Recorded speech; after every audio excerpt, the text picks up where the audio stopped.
मन ही मन गुरुजी खुद को अपराधी मानने लगे हैं। हम सबकी वही मनोदशा है महालसापति जी, जो गुरुजी की है। गंगाबाई ने साईं बाबा को दोष देकर अच्छा नहीं किया महालसापति जी। और हम भी तो वो अपमान देखते रह गए। ये भी तो अच्छा नहीं हुआ। साईं बाबा पर इल्जाम लगाने से पहले गंगाबाई की जुबान के टुकड़े टुकड़े क्यों नहीं हुए? बाबा बहुत व्यथित हुए हैं महालसापति जी। नानावली, समाज के कल्याण के लिए संत महात्मा अवतारी सत्पुरुष होते हैं।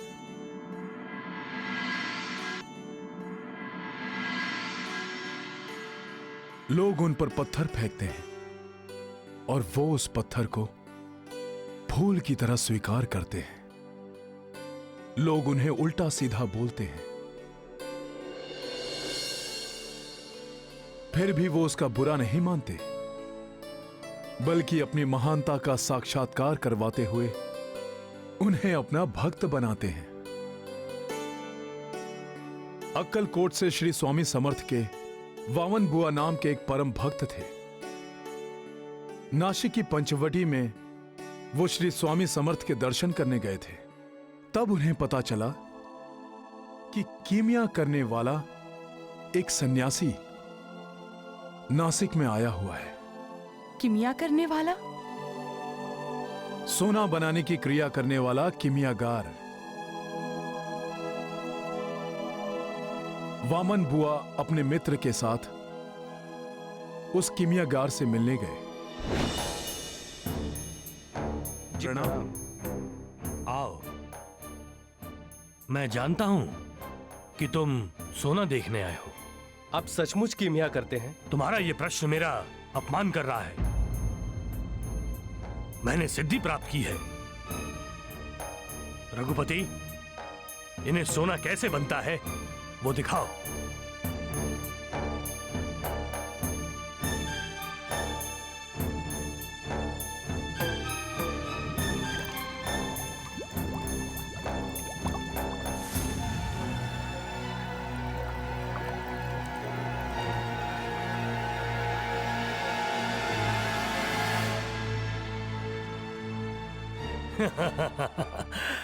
हो गया यकीन?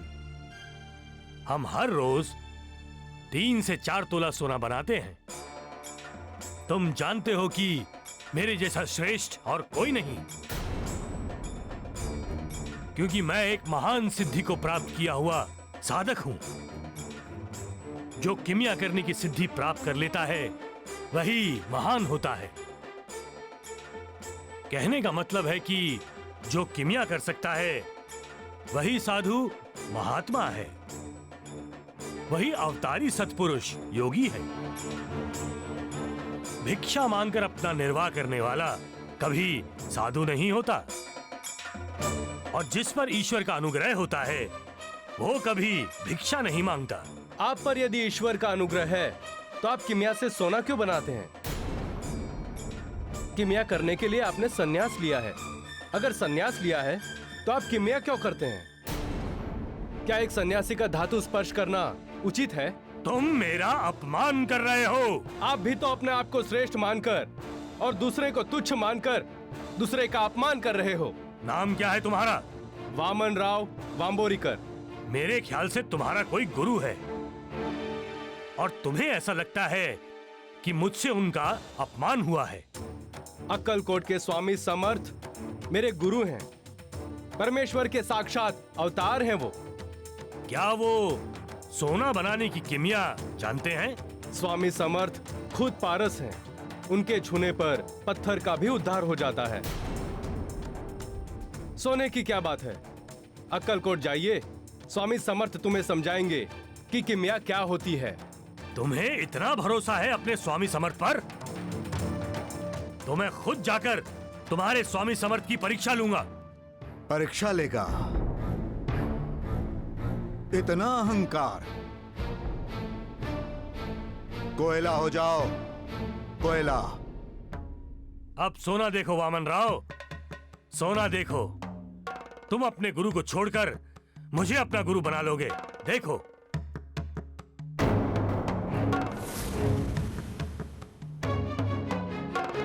सोना कहाँ है?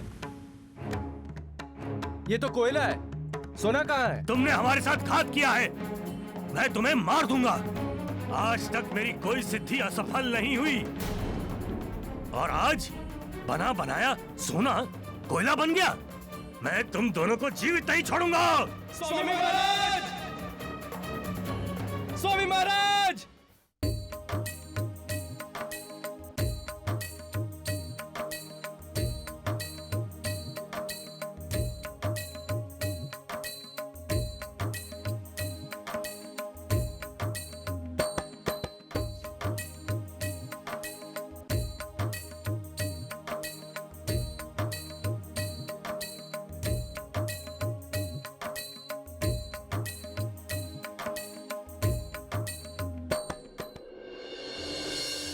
पत्थर मारोगे सिर पर, मारो मारो। हाँ, मस्ती आई है तुम्हें? हाँ, पागल हो गए हो तुम? क्या ढूंढ रहे हो? कोयला? परीक्षा लेना चाहते हो? इधर उधर क्या देख रहे हो? इस पेड़ को देखो, पेड़ को। सिर पर पत्थर मारकर ले लो। अरे देखो देखो।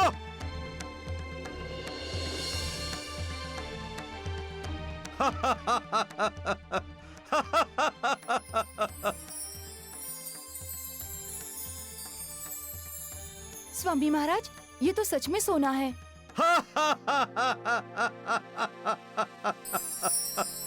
स्वामी महाराज, यहाँ की जमीन तो सोने की हो गई है।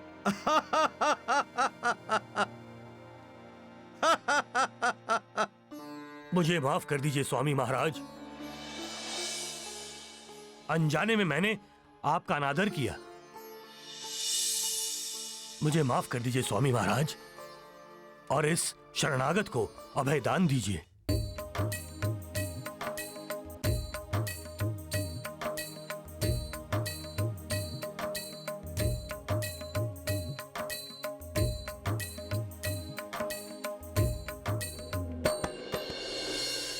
अपने सिद्धि का प्रयोग और उपयोग लोक कल्याण के लिए करना चाहिए, अपने स्वार्थ के लिए नहीं। आज से तुम लोक कल्याण के लिए हमारे माहुरगढ़ में जाकर रहो, वहां के लोगों का मार्गदर्शन करो। जैसी आपकी आज्ञा गुरुदेव। जय! सगुण श्री अक्कलकोट स्वामी समर्थ को जो कीमियागार अपशब्द बोल रहा था, उसे श्री स्वामी समर्थ ने माफ कर दिया, बल्कि उसे अपना शिष्य बनाकर उसे गुरु उपदेश भी दे दिया। फिर साईनाथ गंगाबाई पर क्रोधित क्यों होंगे? जो अपने मार्ग से भटक जाता है, ये अवतारी सत्पुरुष उनका उचित मार्गदर्शन करते हैं। ये सभी महात्मा वृक्ष की तरह होते हैं, पत्थर मारने वाले को फल नहीं तो फूल अवश्य देते हैं। अब ये रोना बंद कर। कितनी बार समझाया। अरे माँ, अपना ये सारा गुस्सा इस बेचारी चिंगी पर क्यों उतार रही हो? तुम इसे कह दो अब सावित्री वापस आने वाली नहीं है। दादी माँ, तुम्हारी दादी माँ बहुत बुरी है न चिंगी? नहीं दादी माँ, आप तो सबको प्यार करती हो। आज से मुझे दादी माँ मत कहना। दादी माँ। माँ कहो माँ। लेकिन दादी माँ, हमारी माँ है ना, तो फिर हम तुम्हें माँ क्यों कहें? सखाराम, अपनी इस चिंगी को समझाओ, सावित्री अब इस दुनिया में नहीं है। कितनी बार, 1000 बार इसको मैंने कहा है, फिर भी तुम सब बाहर जाकर खेलो। मैं तुम्हारे लिए नाश्ता बनाती हूँ। भूख लगी है ना? हाँ, बाहर खेलो बेटा। लगता है भगवान भी बहरे हो चुके हैं, उनकी भी मति मारी गई है। उठाकर मुझे लेके जाना चाहिए था और उठा लिया सावित्री को। मैं नाश्ता बनाती हूँ। हाँ? चिंगी, साईं बाबा के पास मत जाना, याद रखना।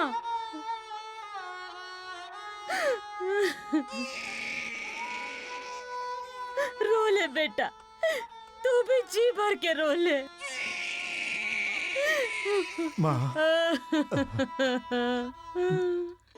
इंसान की जिंदगी को भूल भुलैया बना दिया है तुमने। वो जिंदगी भर भटकता ही रहता है। आसक्ति की इस भूल भुलैयों से बाहर आकर वो व्यक्ति का रास्ता पकड़ना चाहता है। मुक्ति के रास्ते पर वो बढ़ना चाहता है, लेकिन उसे भूल भुलैयों से बाहर आने का रास्ता ही नहीं मिलता। इतना उलझ जाता है कि वो रिश्तों की भूल भुलैयों को ही तुम्हारा परम धाम समझ बैठता है। मृत्यु जब सामने आकर खड़ी होती है, तब उसे एहसास होता है कि उसने जिंदगी में कुछ पाया ही नहीं, गंवाया ही गंवाया है। मुक्ति का मार्ग तो नहीं ढूंढ सका, आसक्ति में ही पूरा जीवन उलझ गया।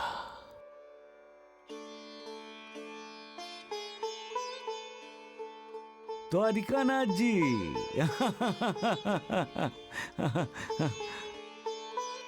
अरे द्वारिकानाथ जी, वैद्य जी, टोंडू जी, प्रणाम प्रणाम बाबा। राम राम राम द्वारिकानाथ जी, ये ढोंगी साईं हमें प्रणाम कर रहा है, हैं? अब तो ये शिरडी के हर व्यक्ति को प्रणाम करेगा वैद्य जी। और ऊपर से ये भी कहेगा, हर किसी में परमात्मा का अंश होता है। सत्य वचन द्वारिकानाथ जी, सत्य वचन। क्यों द्वारिकानाथ जी? क्योंकि गंगाबाई ने साईं को धमकाया जो है धोंडिया।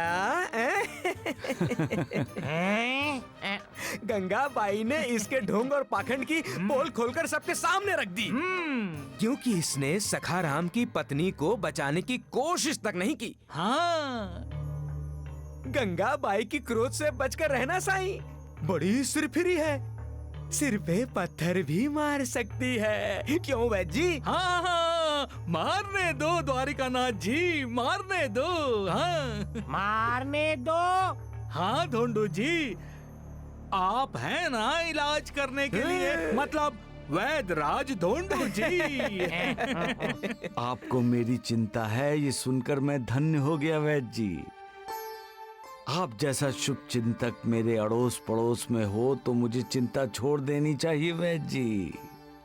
राम राम राम राम राम राम द्वारिकानाथ जी, ये ढोंगी साईं हमारी तारीफ कर रहा है या निंदा है? निंदा कभी किसी की नहीं करनी चाहिए वैद्य जी, लेकिन निंदा करने वाले का घर हमारे अड़ोस पड़ोस में होना चाहिए, ऐसा संत लोग कह गए हैं।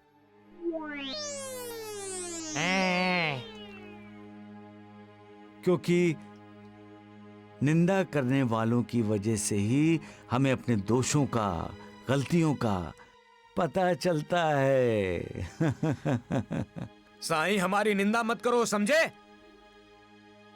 निंदा? द्वारिकानाथ जी, आपकी जितनी तारीफ की जाए कम है। आप किसी के घर जाते हैं सांत्वना देने के लिए, और सांत्वना देने की जगह क्रोध, प्रतिशोध भावना की चिंगारी को हवा दे आते हैं। साईं! गुस्सा क्यों करते हैं द्वारिकानाथ जी? गंगाबाई माँ जी को जिस तरह से आपने भड़काया उसका जवाब नहीं, लाजवाब है। आपकी आग लगाने की कला को तो आदर करना चाहिए, सम्मान करना चाहिए। सबका मालिक एक। वैद्य जी, साईं बाबा को कैसे पता चला कि द्वारिकानाथ जी ने गंगाबाई को भड़काया था? अरे नालायक गधे, नमक हराम, वही ने बताया होगा। और कौन बोलेगा? अरे सत्यानाश हो जाए तेरा। अरे ठहर, कहाँ जा रहा है? ये मरा। अरे ठहर, कहाँ जा रहा है? हैं? रुक, अभी तुझे बताता हूँ।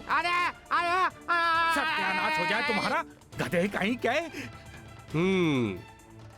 ये गंगाबाई को भड़काने की साजिश ये हिष्ट-पुष्ट मंदबुद्धि की है। इसने ही चिंगारी को हवा दी है नानावली। अब तो उसकी हवा निकालनी होगी सगुण भैया, है?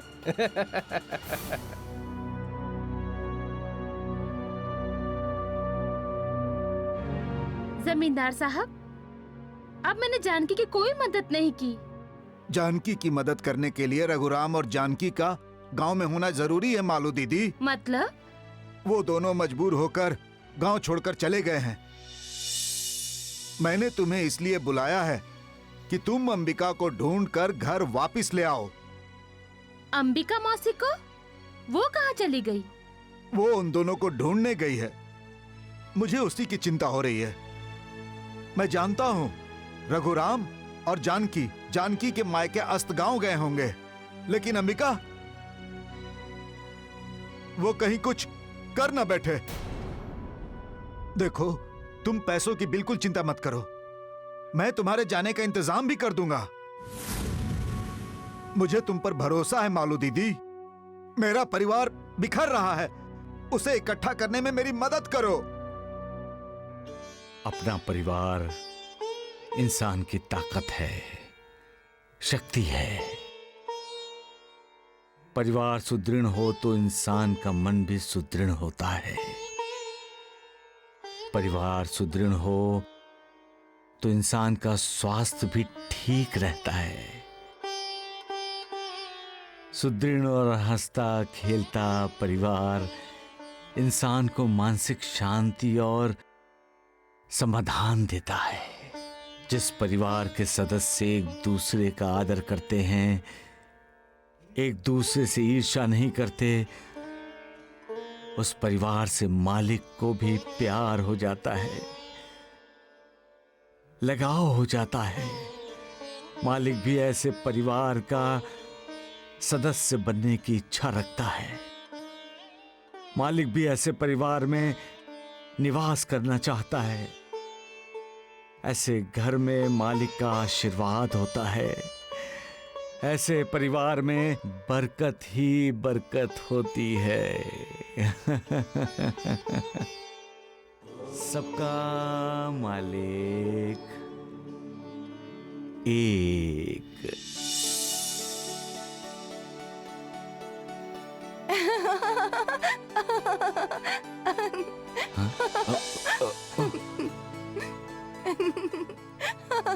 अरे चिंगी बेटी, तुम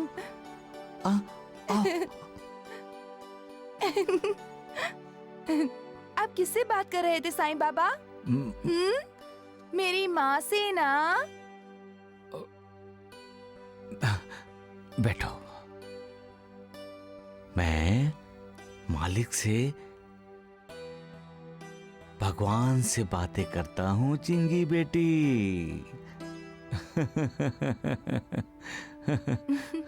फिर आप भगवान से पूछिए ना कि वो मेरी माँ को क्यों नहीं भेजते। दादी माँ की मना करने के बाद भी मैं आपसे मिलने आई हूँ। हाँ, तब तो तुम्हें मेरे पास नहीं आना चाहिए था चिंगी बेटी। हमें बड़ों का आदर करना चाहिए। वो जो कुछ भी कहते हैं उसमें छोटों का भला छुपा होता है। हाँ, दादी माँ कहती हैं कि मेरी माँ मर गई है। वो झूठ बोलती है ना?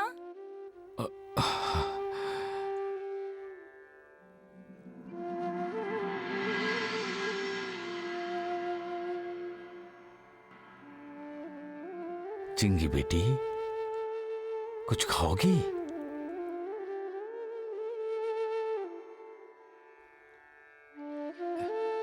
लड्डू खाओगी? हाँ, तुम लड्डू क्यों नहीं खा रही हो? माँ खिलाएगी तब मैं खाऊंगी साईं बाबा। साईं बाबा, मुझे माँ चाहिए। माँ ने एक दिन कहा था कि तुम्हें जब कभी भी किसी बात की चिंता हो तो साईं बाबा के पास चली जाना। साईं बाबा तुम्हारी सारी चिंताएं दूर करेंगे। परंतु साईं बाबा, आप मेरी चिंता दूर नहीं कर रहे हैं।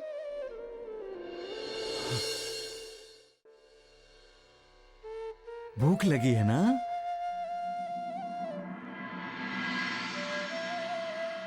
तो खाती क्यों नहीं हो? माँ कई दिनों से घर नहीं आई, उसे भी तो भूख लगी होगी ना बाबा। अब तुम ही बताओ मालिक, इस नन्हे से दिल को मैं कैसे समझाऊं? इसका हर एक शब्द मुझे घायल कर रहा है। क्या करूं मालिक, क्या करूं? इतनी सीधी बात नहीं समझते बाबा। पहले मेरी माँ को लड्डू खिला दो, फिर मैं लड्डू खाऊंगी। तुम बहुत प्यारी बच्ची हो। लेकिन मुझे प्यार करने वाली मेरी माँ कहाँ है? घर में मेरा भाई रोता रहता है। पिताजी जब उसे गोद में लेते हैं तभी वो भी रो पड़ते हैं, और दादी माँ भी रोती रहती हैं। आंसू हमें कमजोर बनाते हैं चिंगी बेटी। हमें हालात का सामना करना चाहिए। हमें खुद नहीं रोना चाहिए, बल्कि दूसरों के आंसू पोंछने चाहिए, दूसरों के दुख दर्द दूर करने चाहिए। रोने से समस्या का समाधान नहीं होता चिंगी बेटी। अब तुम बड़ी हो गई हो ना? मैं तो छोटी हूँ, परंतु सभी कहते हैं कि सावित्री के जाने के बाद ये पांचों बचपन में ही बड़ी हो जाएंगी। हाँ बहन जी, सही कह रही हो तुम। चिंगी बेटी, साईं बाबा, दादी माँ कहती है कि मेरी माँ वापस नहीं आएगी। क्या सच में मेरी माँ वापस नहीं आएगी?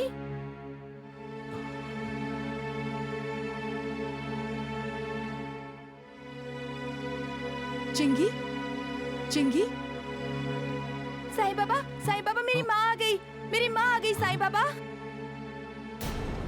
तुम्हारी माँ?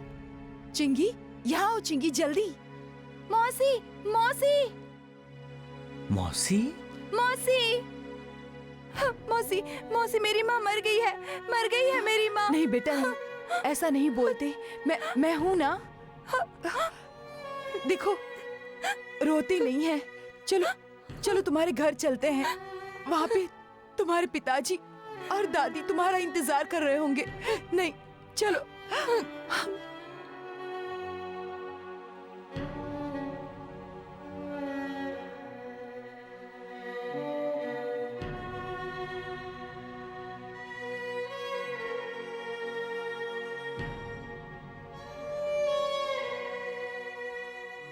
तुम्हारी लीला कोई नहीं जानता मालिक, कोई समझता भी नहीं।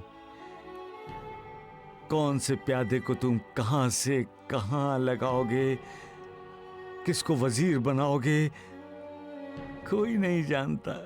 तुम अपनी संतान को दुखी देखना ही नहीं चाहते। जब तुम उसके साथ होते हो तो फिर तुम्हारी दुनिया में कोई अनाथ कैसे हो सकता है?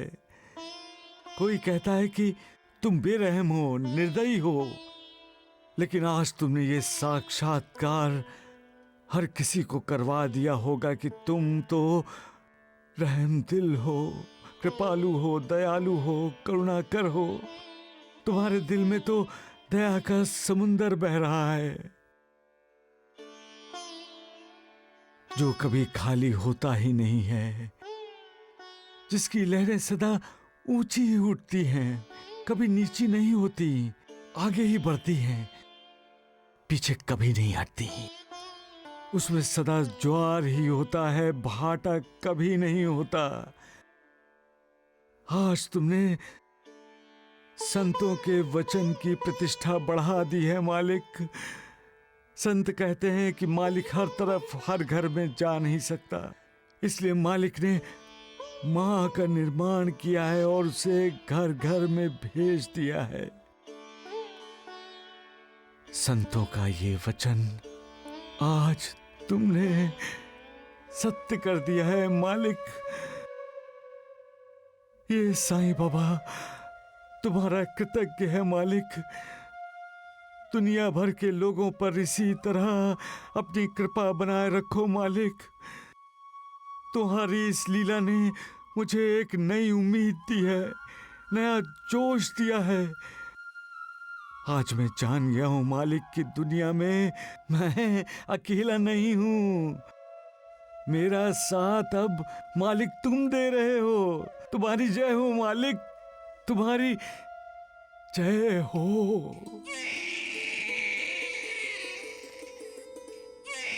आ जाओ, मेरे पास आ जाओ। आओ। चुप हो जाओ, चुप हो जाओ।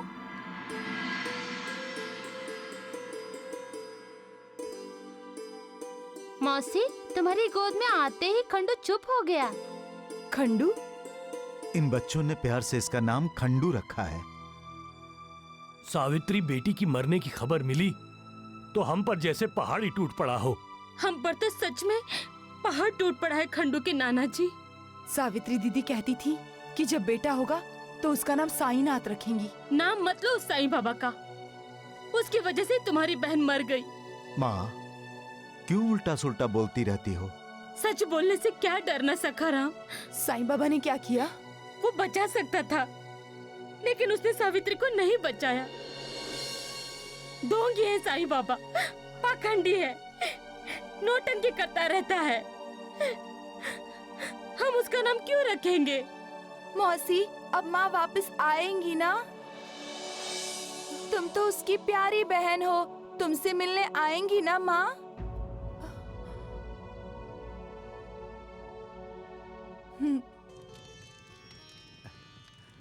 आ गए साईं? हाँ गुरुदेव। आज क्या देखा शिरडी में? दुख और पीड़ा गुरुदेव। अरे साईं, वो तो तुम रोज ही देखते हो। गुरुदेव, हर रोज नया दुख, नई पीड़ा। हर किसी का दुख, हर किसी की पीड़ा अलग अलग होती है गुरुदेव। साईं, ये दुख क्या है? दुख सीमा है, दुख बंधन है, दुख गुलामी है गुरुदेव। और आनंद? आनंद, आनंद सीमाओं का टूट जाना है। आनंद स्वतंत्रता है, बंधन से मुक्ति पाना है। पूर्ण आनंद ही पूर्ण मुक्ति की अवस्था है। मोक्ष और पूर्ण आनंद में कोई अंतर नहीं है गुरुदेव। जो पूर्ण आनंद को उपलब्ध है वो मुक्त है, और जो मुक्त है वो पूर्ण आनंद को उपलब्ध है। साईं, पूर्ण आनंद कैसे पाया जा सकता है? दुख को दूर करके गुरुदेव। लेकिन अफसोस की बात यह है कि जो भी कोई अपने दुखों का इलाज करना चाहता है वो ये नहीं सोचता कि दुख क्या है। दुख क्या है ये बिना सोचे जो दुख दूर करने का उपाय करता है वो कभी दुख दूर नहीं कर पाता। ऐसा क्यों? क्योंकि मूल कारण समूल नष्ट नहीं होता। जब तक दुखों का मूल कारण समूल नष्ट नहीं होता तब तक इंसान दुखी रहता ही रहता है। साईं, दुख आम आदमी को भी होता है और सन्यासी को भी, फिर दोनों में फर्क क्या हुआ? गुरुदेव, मनुष्य के जीवन में बहुत दुख है और मनुष्य अपने एक एक दुख को दूर करने की कोशिश में लगा रहता है। जो एक एक दुख को दूर करने में लगा रहता है वो आम आदमी है। और सन्यासी? जो सब दुखों के मूल कारण को समूल नष्ट करने में लगा रहता है वो सन्यासी है। वाह साईं वाह, बहुत अच्छी बात कही तुमने। कोई मिसाल दे सकते हो? गुरुदेव, ये उस समय की बात है जब अलग अलग राज्य होते थे, अलग अलग राजा होते थे। एक राजा दूसरे राज्य पर आक्रमण करके विजय प्राप्त करके अपने राज्य की तरफ लौट रहा था।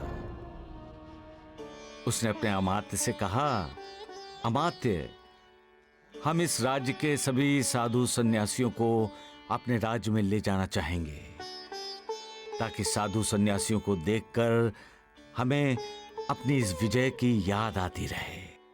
अमात्य ने यह नहीं कहा वो साधु सन्यासी है, वो राजा का हुक्म क्यों मानेगा? अमात्य ने यही कहा गुरुदेव। और राजा ने म्यान से अपनी तलवार निकालकर कहा, मौत का हुक्म तो मानेगा। राजा को खबर मिली कि पहाड़ की चोटी पर एक साधु ध्यान लगाकर बैठा है। राजा अपने अमात्य, अपने सेनापति और कुछ सैनिकों के साथ साधु के पास पहुंचा। साधु ने ध्यान समाप्त करके आंखें खोली तो सामने नंगी तलवार दिखाई दी। साधु ने हैरान होकर देखा तो सामने राजा अपने काफिले के साथ खड़ा था और राजा ने उसकी गर्दन पर तलवार रखी थी। साधु डर गया होगा? नहीं गुरुदेव, उसने राजा से पूछा, क्या यही तुम्हारी संस्कृति है? राजा ने कहा, मैं तुम्हें अपने राज्य में ले जाने आया हूं, चुपचाप चलो, नहीं तो तुम्हारी 2 टुकड़े कर दूंगा। तो फिर साधु ने क्या कहा? साधु ने कहा, कर दो टुकड़े, मैं भी तो साक्षी होना चाहती हूं जिसके तुम टुकड़े करना चाहते हो। राजा ने कहा, मैं तुम्हारे टुकड़े करने की बात कर रहा हूं। साधु ने कहा, जिसे तुम मैं कह रहे हो वो मैं नहीं हूं। राजा असमंजस में पड़ गया। तब साधु ने कहा, ये तो मेरा शरीर है, मेरा बंधन है, मैं शरीर नहीं हूं, मैं तो बंधन से मुक्त होना चाहता हूं, चलाओ तलवार।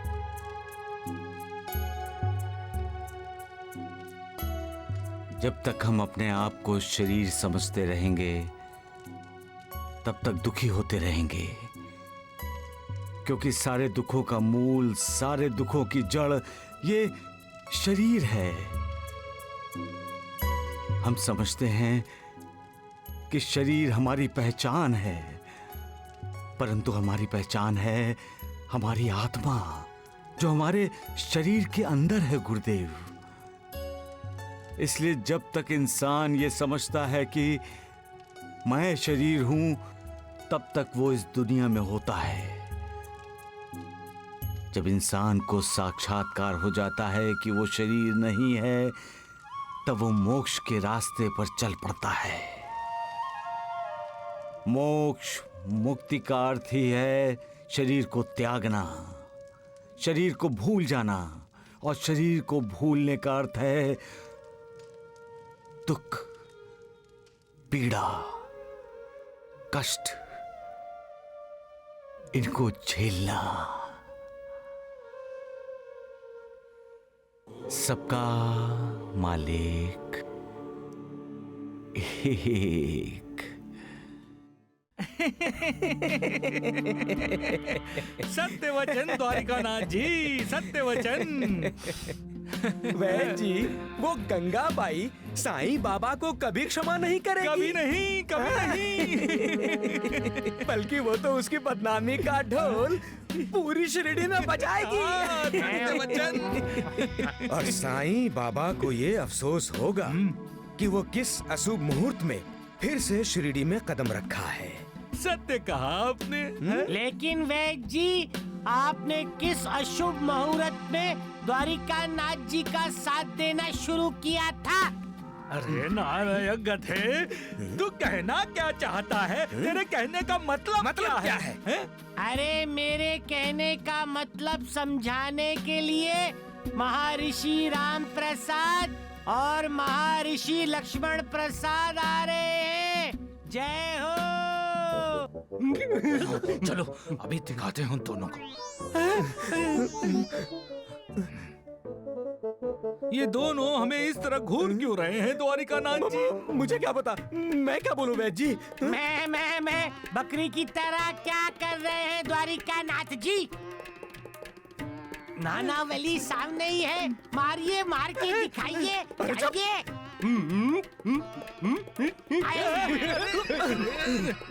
द्वारकानाथ, संस्कार भूल गए? अपने गुरुओं को प्रणाम कौन करेगा? कौन करेगा प्रणाम? बोल। अरे राम राम नानावली, ये क्या कर रहे हो तुम द्वारिकानाथ जी? जी अरे जी, मुझे बचाइए, आप देख क्या रहे हैं? बचाइए? क्या पट्टी पढ़ाई है तुमने गंगूबाई को? हाँ, क्या पट्टी पढ़ाई है?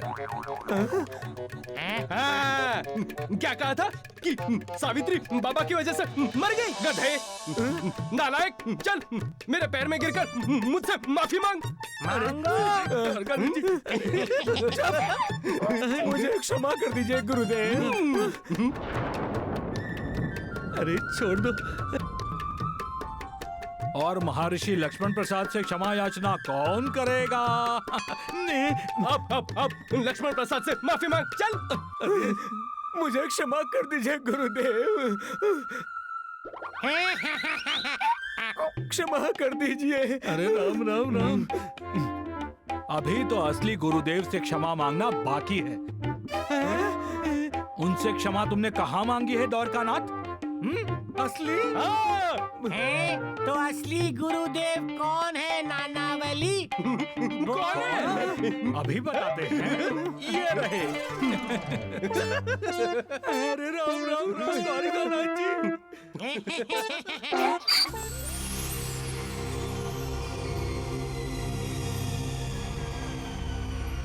जमींदार साहब, जमींदार साहब,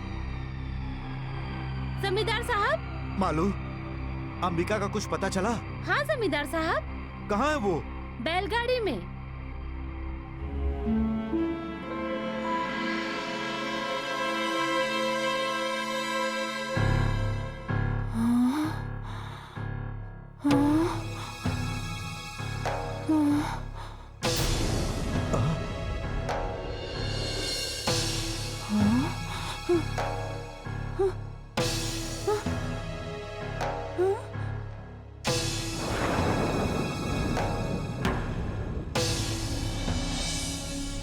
हम इस मनहूस के साथ नहीं रह सकते। अन्न के एक एक दाने के लिए उसे मोहताज कर दूंगी मैं। अरे देखो देखो, छोटे जमींदार साहब गरीबों के मुंह का निवाला छीनने के लिए लंगर की कतार में खड़े हैं। भाग यहाँ से, भागती है या नहीं? तुम ऐसा क्यों कह रही हो अंबिका? आप चुप रहिए जी।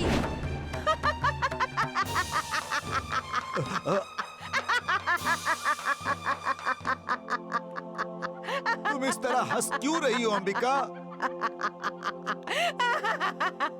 क्या हुआ है तुम्हें? मैंने रघुराम को घर से बाहर निकाल दिया है। हाँ, जानकी को भी घर से बाहर निकाल दिया है। दोनों को दाने दाने के लिए तरसा दिया है।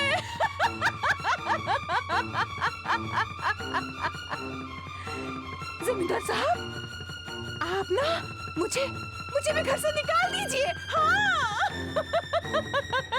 मुझे भी ना दाने दाने के लिए, तरसने के लिए मजबूर कर दीजिए। अंबिका, ये क्या हो गया है तुम्हें? रुको, रघुराम, वो रघुराम, मेरा बेटा रघु मुझे बुला रहा है। उसे भूख लगी है ना, मुझसे खाना मांग रहा है। खाना? मैं आ रही हूँ बेटे, मैं दे रही हूँ तुझे खाना। मैं आ रही हूँ बेटे, आ रही हूँ मैं। मौसी ऐसी पागलों की तरह बड़बड़ाती हुई पड़ोस के गांव में मिली है। लगता है उन्हें बड़ा सदमा लगा है। अच्छा, चलो चल के देखते हैं। गुरुदेव, इंसान का मन चंचल है। वो हमेशा इंसान को भड़काता रहता है, बहकाता रहता है। जिसका अपने मन पर अंकुश नहीं, वो अपने मन के हाथों का खिलौना बन जाता है। जैसा मन कहता है वैसा ही वो करता है। लेकिन कई इंसान ऐसे होते हैं कि वो अपने मन को अपने पर हावी नहीं होने देते। वो खुद अपने मन को काबू में रखते हैं और उसे उचित दिशा देते हैं, उसे मालिक के स्मरण में लगा देते हैं। मालिक का स्मरण करने वाला मन ना भटकता है ना भटकाता है। फिर विचारों का जो द्वंद इंसान के मन में चलता है साईं, वो चलता रहता है गुरुदेव। इंसान के मन में सत असत, विवेक अविवेक, विचार अविचार, पाप पुण्य, इनका द्वंद, इनका झगड़ा चलता रहता है। मालिक को स्मरण करने वाला मन ऐसे झगड़ों में असत, अविचार, अविवेक, पाप पर विजय पा लेता है। और मालिक से ईर्ष्या करने वाला मन असत, अविवेक, अविचार और पाप के अधीन हो जाता है। नफरत, ईर्ष्या, द्वेष, अहंकार, इनके अधीन होने वाले इंसान के मन में जब इसी तरह का झगड़ा चलता है और उसमें सत, विवेक, पुण्य का पलड़ा भारी हो जाता है, तब इंसान अपनी ही मानसिक शांति खो बैठता है। कभी कभी उसका मानसिक संतुलन बिगड़ जाता है, क्योंकि अपराधी मन न इंसान को जीने देता है न मरने देता है। सबका मालिक एक, सबका मालिक एक।